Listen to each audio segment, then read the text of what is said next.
इन सब के चेहरों को पहचानिए तो इनके लिए अपना परिवार और अपना खानदान ही देश है, वही समाज है, बाकी कुछ नहीं है। एक तरफ शासन की योजनाओं में कोई भेदभाव नहीं, विकास सबका, योजनाओं का लाभ सबको,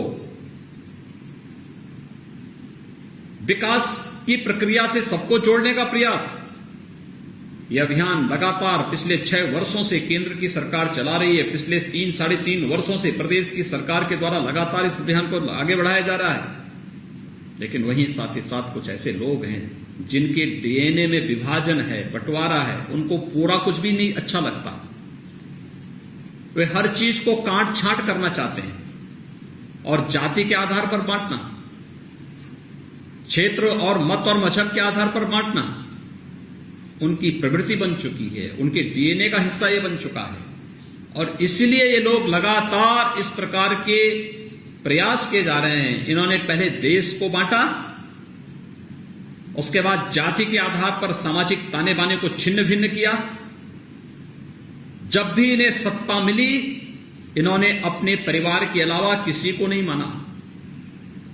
इन सबके चेहरों को पहचानिए तो इनके लिए अपना परिवार और अपना खानदान ही देश है, वही समाज है, बाकी कुछ नहीं है।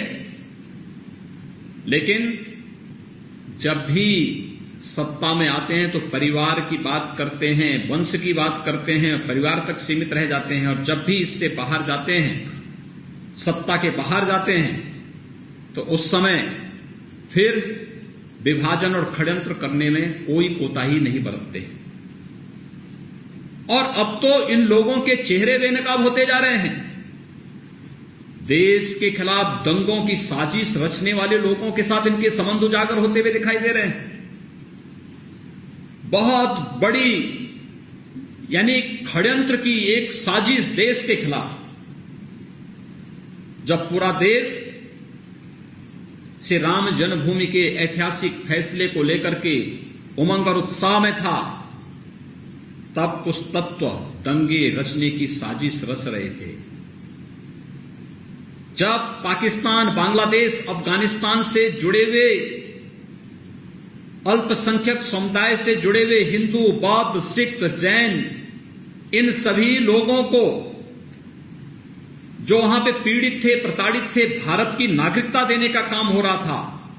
और इसकी ऐतिहासिक घोषणा संसद के द्वारा आदरणीय गृह मंत्री जी के द्वारा की जाती है, तब देश के खिलाफ एक षड्यंत्र करके दंगा कराने की साजिश होती है। जब प्रदेश अपने कामगार, श्रमिकों, समाज के विकास को कोरोना कालखंड में तीव्रता के साथ आगे बढ़ाने का कार्य करता है, तब उत्तर प्रदेश में व्यापक जाति और सांप्रदायिक दंगा भड़काने की एक व्यापक योजना रची जाती है। इन चेहरों को पहचानो तो ये वही लोग हैं जो पूर्वी उत्तर प्रदेश की चीनी मिलों को बंद कर देते हैं।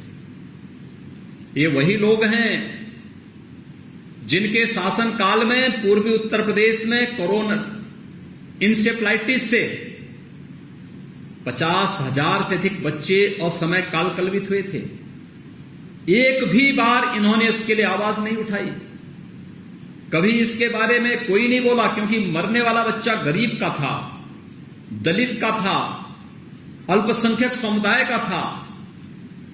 गरीब की कोई जाति नहीं होती, लेकिन एक भी सहानुभूति के शब्द कभी भी न सपा ने, न बसपा ने, न कांग्रेस ने, न किसी अन्य दल ने कभी उनके प्रति व्यक्त किया। और भाइयों बहनों, मुझे आज बताते हुए प्रसन्नता है कि दिमागी बुखार यानी इंसेफ्लाइटिस 1977 से पूर्वी उत्तर प्रदेश के मासूम बच्चों को निकल रही थी। आज प्रधानमंत्री मोदी जी की स्वच्छ भारत मिशन के कारण उत्तर प्रदेश सरकार ने अंतर्विभागीय समन्वय की व्यापक रणनीति के माध्यम से इंसेफ्लाइटिस की बीमारी को हम सदैव के लिए समाप्त करने के अंतिम चरण में चल रहे हैं।